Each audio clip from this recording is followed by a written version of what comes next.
What's going on, every? What? Oh man, what? I was when I hit record, I was like, oh, I was in here earlier playing with the our new show, Cannoli Wonders, which will be coming next week. I was playing with the setup and like testing it, and I was like, oh no, did I switch the video back? 'Cause it's really awkward when Cannoli Watchers starts playing. Yeah, He's gonna be like, what? it was the right video, and we are here tonight. We're talking movies, and I'm looking forward to it. It's always one of my favorite topics, as everybody knows. So we have a new, fresh filmmaker here in the chair with us tonight, and I'm gonna just shoot it right over to him and let him introduce himself and a little bit of his background to everybody. Yeah, thank you guys for having me on here. My name's Andrew Huggins, and I've been making films on like a professional level for 12, 13 years. I graduated from film school at the end of 2013 and focused mainly on narrative filmmaking. I do some commercial, corporate, real estate video type stuff as well here and there. In film school, my focus was primarily writing and directing. And then as the years went on, I decided to dedicate more time and energy towards cinematography and editing. So I kind of love the whole process and work as a freelancer in any of those roles. That's awesome. I am a film school dropout, like so many others in the world. I did not last long, but I was going to John Russo Film Academy here in Pittsburgh. And so I'm not even sure, like maybe first month or so. I thought you were gonna count out all your failures. I was ready to count them. Yeah, we don't have enough fingers. I don't have enough fingers, right? But I'm always intrigued about film school because most of the people that I talk to are also film school dropouts. You might actually be the first person who might have graduated. So where did you attend film school at? Yeah, I went to a school near Charlotte, North Carolina, is where I still live, and there's a school here called the Art Institute of Charlotte, and it was a part of. There were like 40 or 50 of these art institutes around the country, and it was hit or miss. It just depended on who your teachers were because you had to put a lot into it to get a lot out of it. I guess that's probably the case for any education, but it was. I got lucky. I had two teachers, Will Davis and Leah Anderson, who went way out of their way to care about me and teach me writing, directing, and editing. And so I had a great experience there, really. I was there from 2010 to 2013, and I finished with my bachelor's. And then, like 2, 3 years later, that school shut down. The whole Art Institutes thing, I think, shut down. But I met people there that I still work with all the time now, 15 years later, and it was really valuable for me to teach me some skills. I mean, I went there having done a couple years of university. Freshman year was at Appalachian State, then I went to UNC Charlotte, and then I ended up there at film school, and I had no direction. I was just like always kind of loved movies, that typical like, oh well, I'd like to know how they're made, and finally academically it was something that was effortless in terms of my passion for it. I was like excited to do my projects and stuck it out. And yeah, I mean, I tell people quite often when they talk about film school, oh, should I go? Is it worth it? Probably not. It's very expensive, and the old, kind of philosophy of just get on set and work is probably the way to go. Whether it be just starting, PAing or whatever you're doing for very little money, doing that and working your way into a department where your focus is, I would have to say is probably a much more effective way to learn film. And then a huge part of it for me was just watching movies. There's, when you're before you start diving into like studying film, there's like maybe a couple directors you're aware of, and you really have just seen American movies. But once you start kind of studying everything that's out there, that taught me so much. Were you into foreign films prior to film school, or was that something that you picked up from your time there? I think it's something my teachers instilled in me when I was there, because I didn't watch. I couldn't think of a single film that's not American before I start that I well, Pan's Labyrinth, maybe that came out when I was 18, but the film school experience was okay. Go watch The Passion of Joan of Arc from 1928. It's Carl Theodore Dreyer, and that stuff like that to this day is my favorite movie, or what I think is the best movie. But Italian movies, German movies. Later on, I got into more of the like Japanese and Korean movies. I think you just have to, if you're trying to make films. It's not all, not it's their philosophies and their worldviews and the way that they, even just small things of the way they connect with each other comes across in their films, and I think it's mandatory to understand how to make your own. Yeah, and then obviously, in America, things have become very sanitized, and that's not recent. Like that, there was I'd say probably the last time like true artists were allowed to be artists in Hollywood was like the 70s. And of course, like it's not to say that the 80s and 90s or whatever didn't produce like some good films, but you're starting to see what would become today's structure around the studios, and everything's like, well, Jurassic Park was probably the precursor to what we get now. With it's if it's not a superhero movie, it's going to stream on Amazon, so like artists were allowed to be artists at a time, back in the 70s, but in other countries that artistry is still kind of allowed and encouraged. Like I find myself watching a lot of foreign films recently, but kind of like over time as well, it's become kind of my go-to. Yeah, I totally agree. They're not, there's such a formula, especially in America. I mean, and to where I think it's just obviously, I understand it's a business, and it's so much about the bottom line of what they think the film could bring in. They I think they're sitting there and they're like, on page 1, this is this. Okay, on page 20, this has to happen. On page 40, whatever. They go through. It's very much a formula.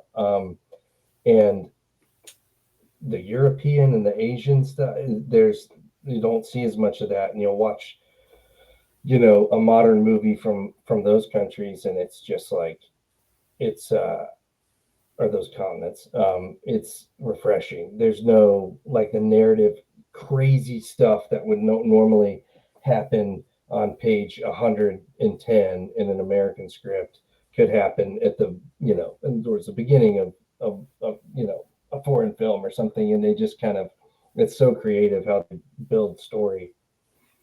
Yeah, I'm especially into horror and shock and gore, that kind of stuff. So the Italian films were, always like a breath of fresh air for me. And Giallos, I have a love-hate relationship with, but other than that, a lot of the, like the what's it, Mario Brava, the action movies and stuff. Was it Streets of Violence? That kind of stuff. That's like that's kind of my bag now, but especially category 3 Chinese horror films are very much like what I'm into now, just because they don't even have a formula within themselves. You could sit down and you could watch like let's see, off the top of my head here, Ebola Syndrome, and that one could be is so vastly different from the one that you watch next, but they're all just kind of in like the same category that exists, in China. But there are a couple of things I've noticed over the last few years. Um, I thought, I'm not sure. Have you seen Immaculate? It came out like last year Is with that the Sydney Sydney Sweeney. Sweeney one where she's a nun? I haven't seen Yeah, that one. I've seen that the trailer. movie. That movie is incredible, and it is like a modern nunsploitation. Like Mm-hmm. they took all of the beats from classic 70s Italian films and down to like having like an out of this world shock ending and all kinds of crazy stuff in between. And right after that, Cuckoo came out, and that one was zany and all over the place and just was just like littered with Italian influences in it. So there are some really cool, unique things that are coming, but they're few and far between, and it's not like they're financially successful, which doesn't help at all. Anytime there's something really original that a studio does back, and I look at it and I see that it's like just not even close to making its money back, I get super bummed out.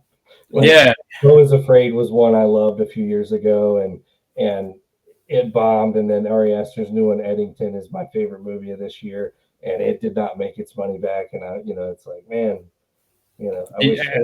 the original ideas can get made more, but.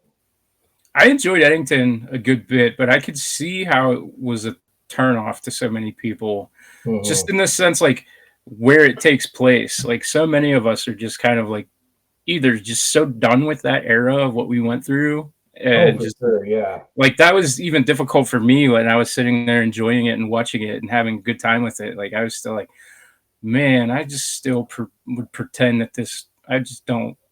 I don't like to. Let's just ignore that era. Like 2020 I did sucked. not want to revisit 2020 in a 3-hour movie. I totally get that. Yeah. But I guess the same thing. I haven't seen it yet, but One Battle After Another, I guess, is kind of similar to that from what I'm told, and it sounds really entertaining. But again, it just kind of has those. I think it's too soon. It's too soon for me. Like yeah, I really enjoyed that one too. The writing is so good, and it's about kind of rebelling and this like kind of underground system of rebels, and it's that one is like, man, if this kind of thing actually did exist, specifically how Paul Thomas Anderson wrote it, to be something that might be able to actually make a difference and make some change. But yeah, you get fatigued with those concepts when they're politically kind of charged things. Sometimes it's like, oh, but Eddington, I just, I don't know, I saw it twice in the theater, and I was like, man, it was so funny to me. It made me laugh so much, which might be weird. I don't know. It's a dark movie, but and then the other two I really loved this year so far were Bring Her Back and Sinners. Those two I liked as well. I'm with you on Bring Her Back. I thought that movie was phenomenal. But again, we're talking about foreign films that are made kind of under their own umbrella, doing their own thing, and that was the same dudes that did Talk to Me. Those movies are incredible.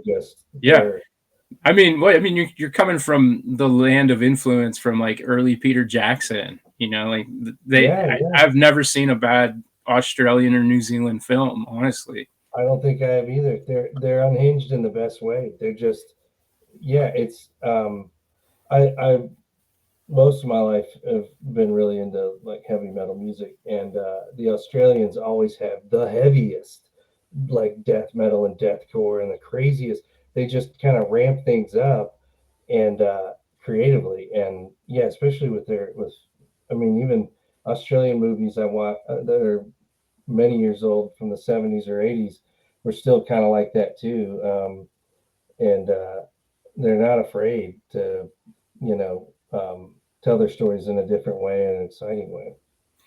Yeah. So yeah, those were fantastic.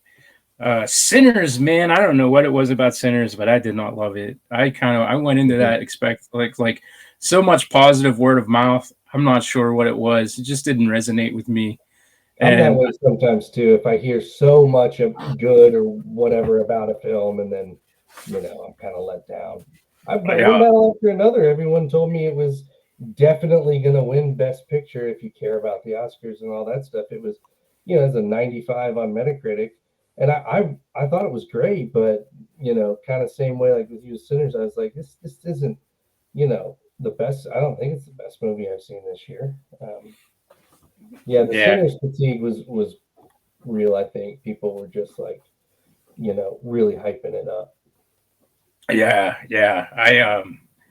Man, I was bummed out how much I didn't like that movie, considering all the positive things that I've heard about it. But Yeah. um, so prior to being in film school, obviously you went to film school because you like storytelling and film and movie making and stuff. So like, what was your earlier influences that made you want to do this with your life? Yeah, yeah.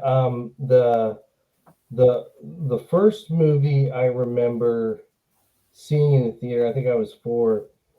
Um, well, Homeward Bound was a early one in the '90s that had a big effect on me. And then there's another one with a boy and a dog. I think the title is like it's a long phrase. It made me cry as a 4-year-old at the end when the boy's reunited with his dog. And then Toy Story came out in '95. I was 5 years old. Went to Burger King, got the Woody and Buzz dolls and stuff. And then I wasn't really allowed to watch a lot of stuff, but for some reason, when I was 9, I was allowed to see The Patriot. And it just I loved that movie and watched it many times over the years. But when I started to really kind of like consciously think of just being curious of like how do they do all that, the three movies that kind of caused that are kind of random. My good friend Nate was influencing me in the best way. Growing up, he showed me The Departed. Well, he took me to The Departed, the Scorsese movie. I was 16. I had to like sneak in the theater with him, and then he showed me a movie called Layer Cake with Daniel Okay. Craig, and then I want to say Blood Diamond with Leonardo. These were all like 2006 movies, and that I was 16. I was like, okay, I love movies, like I more than the average person, but it never was something I was like, oh, I'm gonna specifically apply to film schools. I just went to a couple schools in state here in North Carolina. I was freshman. I was electronic media broadcasting major. Sophomore that was at App State. Then at UNC Charlotte, I was an English major. And then finally found the Art Institute where I could go like study filmmaking. But yeah, those titles kind of all throughout the years really struck me. I also, although wasn't allowed to watch a lot of stuff, for some reason was basically sat in front of the TV and like made to watch Hitchcock movies.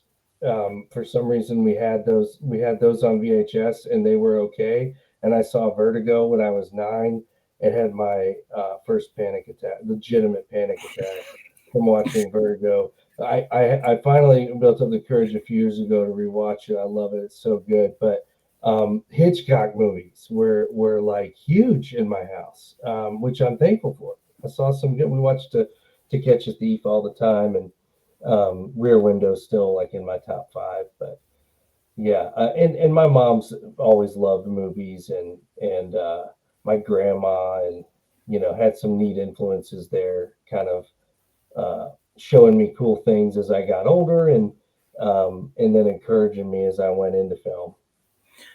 That's cool, especially the Hitchcock stuff. I wish I could say I had those same influences when I was about that same age, but my parents were not careful about what I watched at all.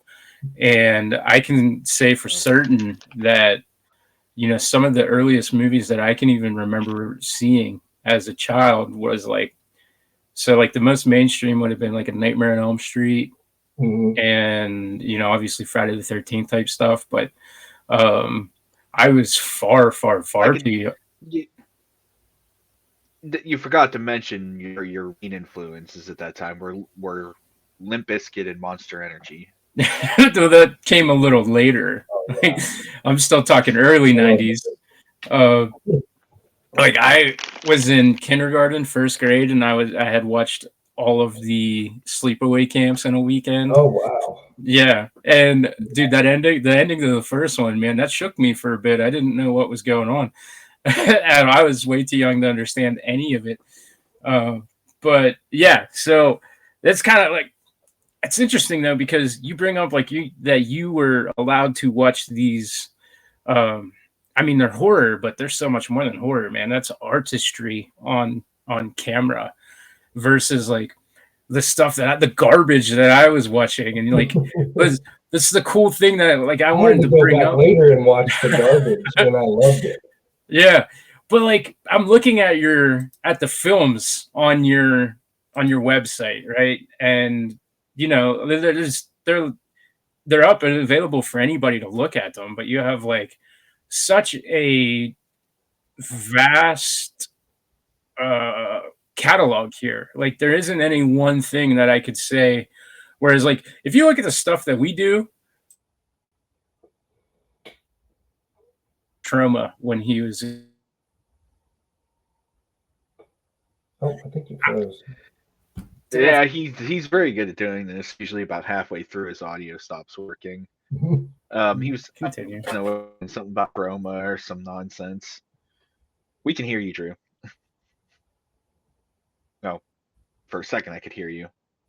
Yeah, I think you came back for a second. Oh, there it is. You there? You there? I hear you. I hear you. It's this garbage platform. But the point I was making, like, am I gone again? No, you're good. Go ahead. Oh, okay. The point I was making is like the trash influence is deep with me, and it comes out in everything that I do. But like I'm looking at your films, and you can see even just in like your poster design or like your shots and like the plot of your short films is that there's like artistry to it. So like for you to have told me about the Hitchcock stuff, it's not even surprising when I'm looking over what you have to offer. Well, thank you. And yeah, it's I like that. I think there is a kind of wide variance in the stuff we've made over the years. I will say almost all of it can be boiled down to being a slow-paced family drama. And that's just what I like to watch, and it ends up working its way in. There's gonna be a scene or two of like 2 or 3 characters just talking about really heavy stuff, and then there will be, probably some dark themes, in each film, because I don't think I made a couple short comedies, but not. I haven't really dove into that. Most of it's like super sad, and that's just kind of how it comes out. I've gotten to do a few short horror films, but they end up being more dramas. Even those end up being. I mean, there's a little bit of blood here and there in some of the shorts we've done, but yeah, I love all kinds of films, and when I sit down to write something, I think it just always ends up being something that would be put in the dramatic genre. But what I like about a lot of the shorts we've done that are on there is really trying to work on the production side of not shooting just in apartments with white walls and going out and finding barns and fields and factories or whatever it is, and that fit the location, and then or the vibe of the story. And the other two things that I'm proud of with with those films is the cast and crew. Here in Charlotte, we've got a lot of really amazing actors, and I've worked with quite a few of them repeatedly.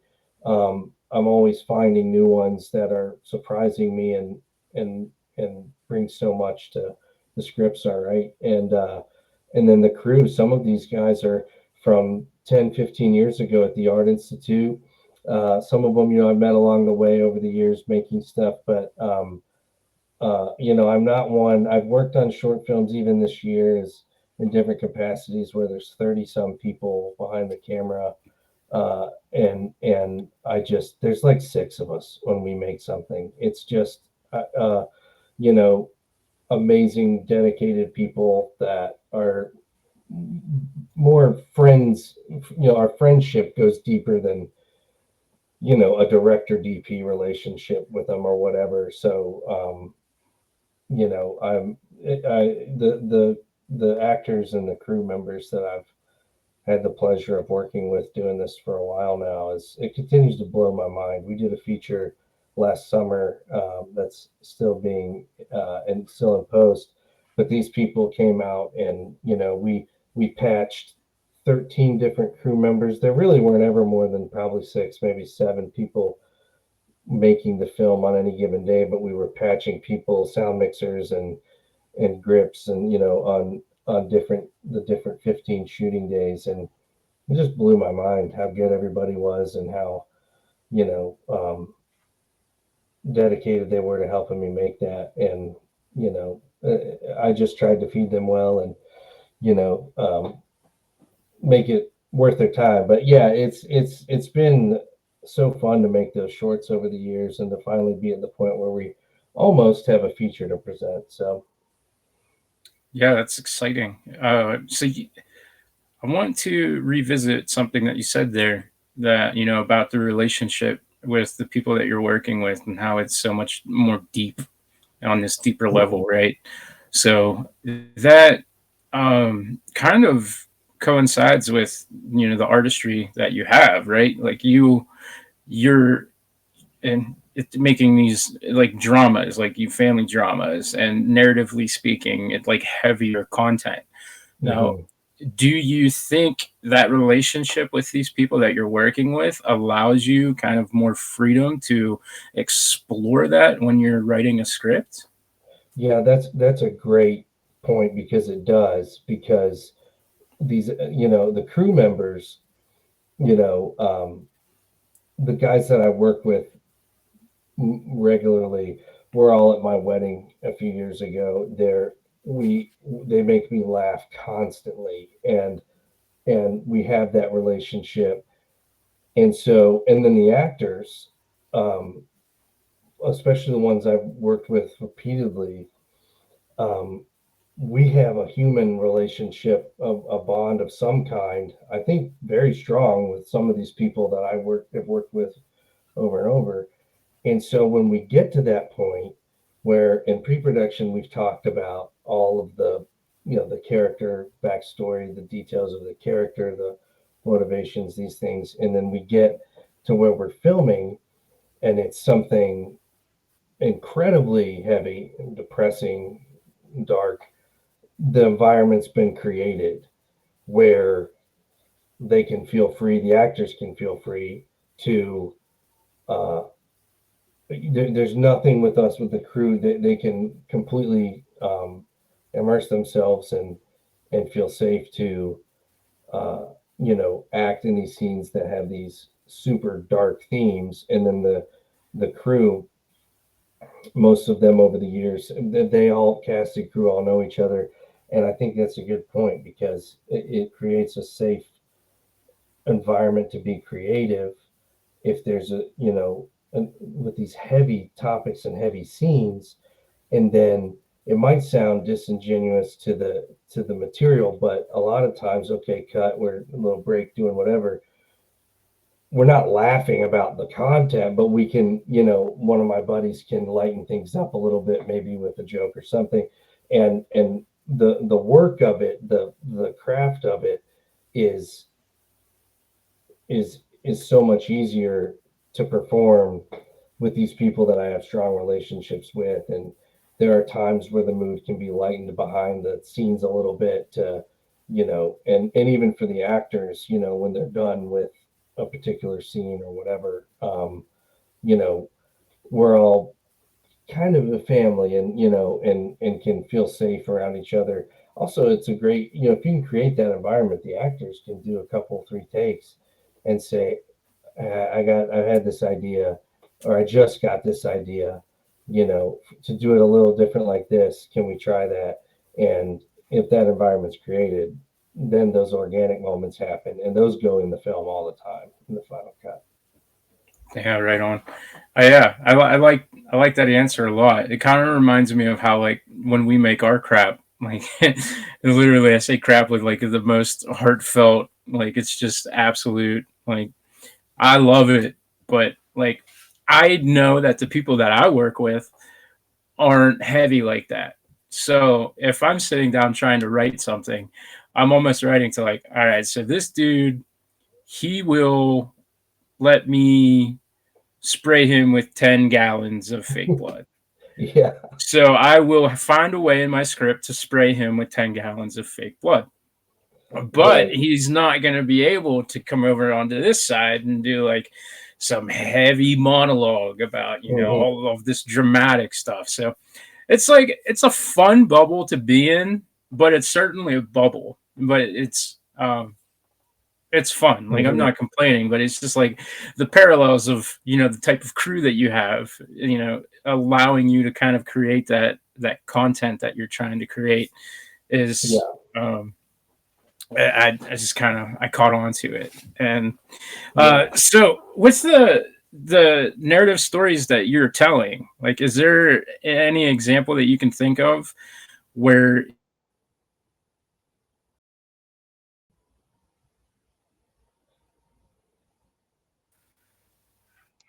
That's a very good question, Drew. did I disappear again? And repeat yourself. Okay. Given the narrative storytelling, and did I disappear again? No, you're good. Keep going. Yeah. We got You you. gotta start giving me like thumbs up, thumbs down, so I have a visual stimuli. Yeah, yeah, that's a good idea. I should do that. Yeah. Make a lot of sense. Has there ever been a situation, given the content that you're creating on your films, where maybe it got a little too heavy for somebody on set, and you had to, you know, either call an audible or sit somebody down and try to work through something that might have been a little too heavy? It's a great question, and not really has anything happened. Uh, I don't request that actors pull from personal trauma or personal stuff. Sometimes they have, um, for a particularly heavy scene here or there, but no. I There was a short film we made 10 years ago, a Civil War film called Civil, and my favorite actress of all time, her name's Catherine Trail. She's in the film, and the entire, almost the entire 8 minutes of the film, or the film's like 9 minutes. She's in it almost the whole time, and it's an incredibly heavy, real time 8 minutes in the movie for her. And so she walked around the farm there for quite a while that morning, um, getting in a particular headspace and emotionally, to where she could do that for 6 hours while we filmed it, and would obviously take breaks, in between setups and things. But she was absolutely amazing. She's basically sobbing through the whole film. At the very least, she's heightened to a great deal. And uh, that I'll never forget. That we've done like 6 shorts, and she's in the feature we just did. And she was incredible, particularly that day. But no, there hasn't been a, I think you hear stories like directors that maybe want a different kind of performance, or more of a certain emotion or whatever that will tell actors, they'll kind of demand them to pull from personal stuff, or they'll they maybe know something that's going on in that actor's personal life, and then they needle them with that. I'm not a fan of that. And so thankfully haven't had a moment where I've had to, like, wrangle somebody or comfort somebody to a high degree of, like, um, the emotion going so far in one way or the other. Yeah, I've been blessed with that for sure. I'm not sure if you're familiar with Vince McMahon at all. Yeah, yeah. Yeah. Okay. So uh, the I one thing send that memes, I send Vince memes all the time to people. okay, so something that I always found to be super interesting about that guy is, like, anytime he had an idea or something wild or something obscene, anything where anybody would have pause for what they're being asked to do, he pulled them aside and he showed them himself doing it first. Ooh, So no matter what it was, if it was somebody having a puke gimmick where they were going to vomit, or a woman was going to do something a little racy, or a cartoon, anything, like, every single person who's ever talked about it at length says, well, I would have had reservations, but Vince showed me exactly how he wanted me to do it, and I'm yeah. seeing the boss of this company do it, and now I felt better about it. So Hmm. the reason I bring that up is because I can't even tell you how long I've been hearing that, but when something arises on a set for us, I try to always be the one in that situation that is uncomfortable. It's almost kind of like this weird leading by example. So I kind of agree with you in that, like, I wouldn't needle or prod or ask somebody to do something uncomfortable for me. I would rather do the uncomfortable thing on camera and let the other people involved be free from that. And then I Yeah. also feel like the fact that they see me being willing to do that then creates this relationship where when I Yeah. ask them to do something totally vague in comparison, they're like, all right, let's do it. Or, like, I've even had people are like, well, when do I get to do, like, the cool crazy stuff too? Like, Hmm. so I don't know, like, not to. I think it's a great way to be the leader. That's really, um, you know, impactful when you do that, because um, I'm not an actor. I've acted for fun in a couple short comedies and things, and my range begins and ends at overconfident moron. That's the only thing I can really play. But I, especially when I write these things and actors are in the scene performing them, I'm not, I've studied acting to a degree. I try to empathize with them as much as possible at every turn. But if there were something, especially physically, I think that's a great way to say, I'll do it. Watch me do it. I'll do it with you, or I'll do it first. You can see it. That's because really, yeah. If you're the director, I mean, in simple terms, you're just the leader. And you have a million jobs under that title, but yeah, if you can lead that way, that's so impactful.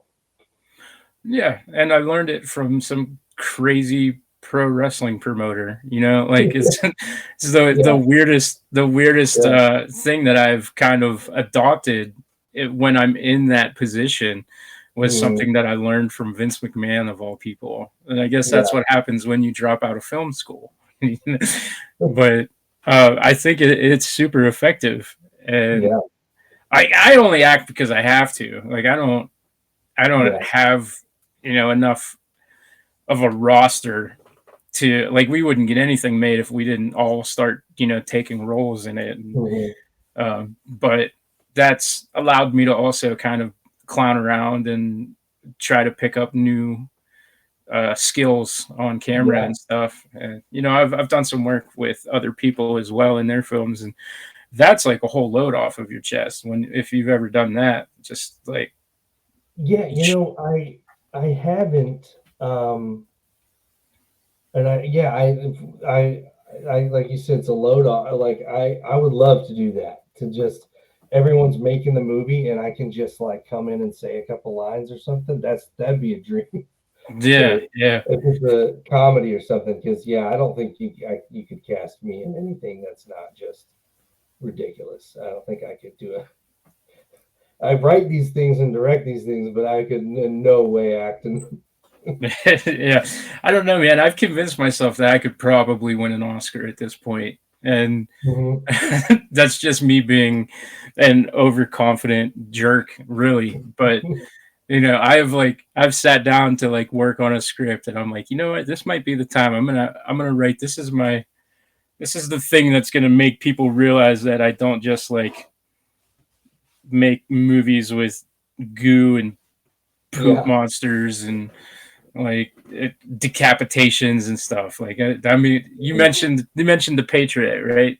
So I mean, it's not very in vogue anymore to publicly love Mel Gibson, but I love Mel Gibson. Right. I named my son after Mel Gibson. I love Mel Gibson, and as a filmmaker, he's incredible. And so like I have so much other influences as well. It's not just all like trauma, gross out, shock stuff. But I just someday I think I'm going to do it. We're going to get that drama made at some point, but we're just too busy right here in the middle of making our dice movies before we can. I have some more stories to tell in that regard, I guess. But I'm curious. Let's talk about the feature that you made that's in post. Why don't you tell us a little bit about it? Yeah, that film is called Revelator, and it's the visual effects work is still being done. That's my one really major weakness in filmmaking. Even in film school, I've tried to apply myself to those areas, and I don't know, I'm not good at it. So I have two good friends, Brian Archia and Ethan Neville, who are both working on the visual effects for it. It's getting close in with that, and then we'll score the film. I'm working with Alex Arnson, who scored like a dozen of my shorts, to do the score for the film.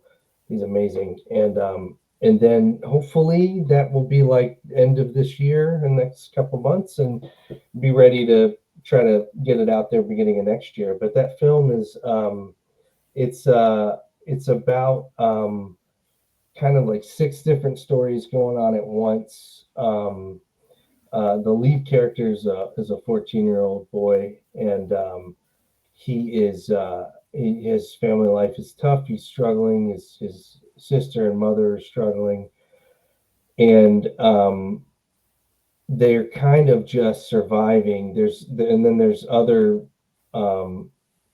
plots with other. There's a Hispanic family in the film, and they're dealing with some of the same issues. There's there's so many stories going on. it's a lot, but they all kind of converge, and there's a little bit of a extraterrestrial kind of sci-fi bend to it. So the earthly stuff is just, I think, what you would call like a gritty Southern drama, kind of. That's the feel of it. And then there's a little bit of sci-fi in there. It's tough to start talking about. I still haven't got my pitch down yet of what it's about, because anything I say gives away a lot of what the story is. But it's right now it's in an hour and 45 minutes, and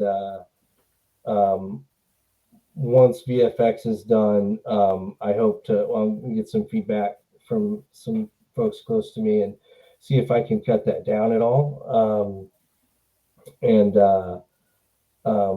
I will say thematically, there's some religious stuff. There's some. It's not a faith-based film at all, but there's some, parts of the script that touch on the dangers of some of that. Uh, but there is kind of also the theme of faith not being inherently a bad thing, just kind of how you use it, and can be kind of dangerous. And It's very southern in the way that it's written, and I had an amazing group of people help me make that last summer over that 15 days. I did put a teaser out for it about a week ago, which was just my goal was showing every single actor that's in the film, which is 40 something people. So it tells you nothing of the story. My next goal is to cut an actual trailer, but there's a teaser out there that shows just shots of every actor that's in it. And the goal will be just to do festivals with it if we can next year, starting early next year, and try and get it ultimately way after that distributed in some way. It's tough with the feature game. We don't have a known actor, name actor. So that certainly hurts us, unfortunately, and maybe some of the bigger festivals and stuff like that. But I truly think the 40 something actors we have, mostly from Charlotte, Raleigh, North Carolina, and then we had a few come up from Atlanta, are amazing and really hold their own in terms of the material of the script, what was asked of them, and ultimately the performances they gave. And it was just kind of a gritty shoot. It was, as low budget as it gets, really, for something of this scale. And I'm very proud of it and excited for it, but still just kind of waiting on it to finish post. Yeah, I can understand that.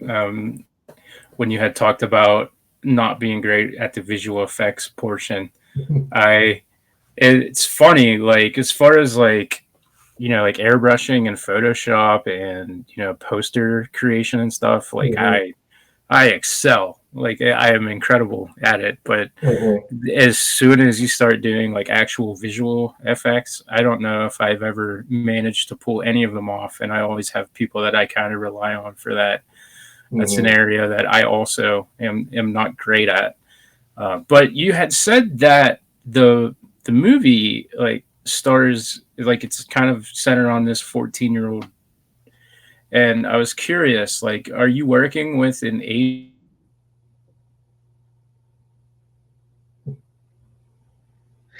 I was thinking he was going to ask if you're working with an agent. Oh yeah. I was an agency. Is that what you were? Like a 14-year-old child, a 14-year-old. So I was curious if you're using an app and what it's like to kind of direct what's essentially a child. Outside of when we were children, I've never done that. Yeah. So a couple of the adult actors I had to go through agencies, but no, actually, we have two of the main actors. Lucien Rattray plays the lead, the 14-year-old boy, and the other minor at the time that is prominently features Amelia Salazar. And I had to go through Amelia's agency, but Lucien, no, because Lucien and I made a short film together 6 years ago, I think, when he was 9. And it was his first film. It's a short film called Soul Bones. And when it came time 5 years later to make Revelator, I thought, my gosh, Lucien's probably right at the age of this that we're casting for this role. And it worked out perfectly for him to, I have a good relationship with him and his mom and dad, and it was just totally like sending emails, and his mom said, Lucien's like not interested very much in these things anymore. But he said, when it was you, he said he wanted to do it. I said, it's the biggest compliment I've ever gotten. Like and he saved it. I mean, he's just so great. And he's such an observant and empathetic kid. He's such a good kid. And so he was totally just, his parents drove him to set. You know, one of them would stay, you know, because he was I think actually 14 when we filmed. And then you know, Amelia, who's amazing in the movie, she was, I believe, 17 when we filmed. And then we had another there's a basketball scene where these three kids play basketball with Lucian, and they were all minors. But it wasn't like a very difficult process of, like, you know, having a parent there with them, and going through like Amelia's agency is incredibly easy. And then it was just you know, I shouldn't have written 40 something characters into the first original feature that I was going to do, and then have a dozen different locations. It was just a lot, but we got it done somehow. But yeah, you know, there's some like paperwork and things, you know, you got to make sure of, especially with minors, actors that are minors. But yeah, it was awesome. The just, yeah, the cast and those kids were incredible. Even the three kids, Tyler Wooten, Mason Gillette, and Charlie Hitt, that played these. They're kind of bullies, and they are in this basketball scene with Lucian. Just fantastic. And I've worked with child actors quite a few times in short films and stuff. And I don't know how they do it. I don't know how a 9-year-old does what a 9-year-old does on screen. Sometimes it blows my mind, but it's always been uh, a really fulfilling and rewarding experience, working with younger actors. Super cool. If you guys can still hear me, Mhm. that's a no. It was a good answer. Yeah, like I said, I've never, you know, directed anybody younger than myself, really, when we were that young. So, man, Mhm. that's a trip that he was willing to even like come back to acting, you know, just to kind of work Yeah, with you.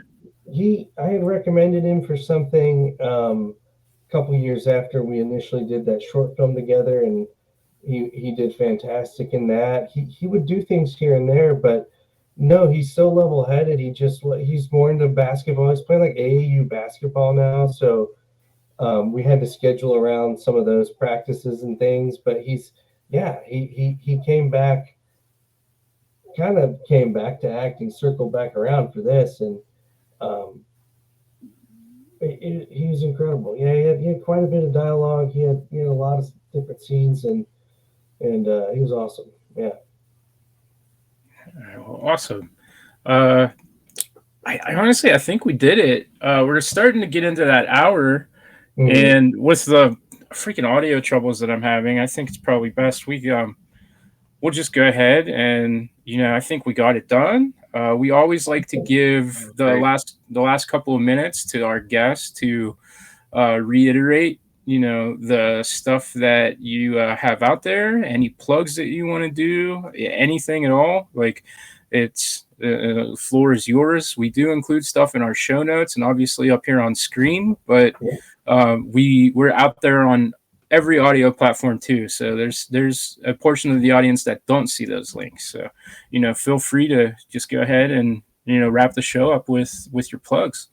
Awesome. Thank you. Yeah, my as far as internet presence, mostly on Instagram, Andrew Huggins Films.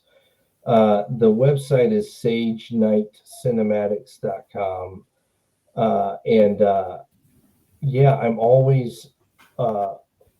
always wanting to collaborate on things. The last few years, most of my work has been DP work, editing work, for other people, a lot of short films.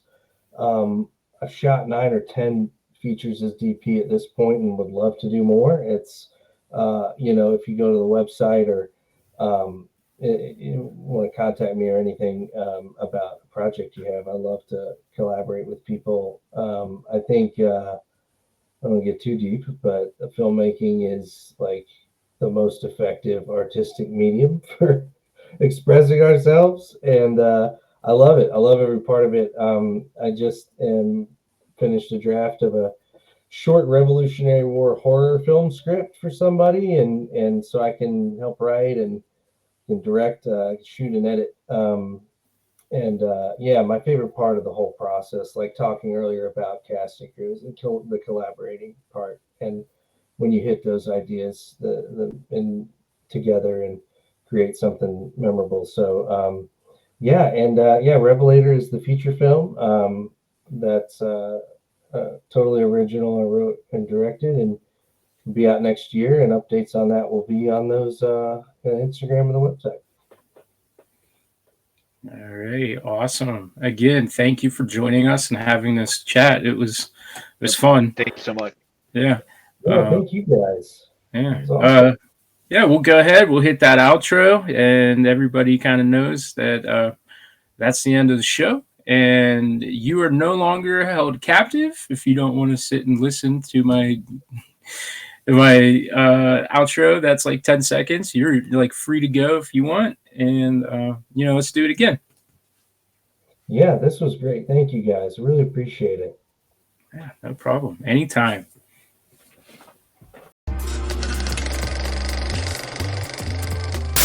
The preceding program has been brought to you by the Watchers Podcast Network. If you enjoyed the show, please like, subscribe, and share with your friends to help grow our network. Check us out on all social media platforms, YouTube, and wherever you get your podcasts.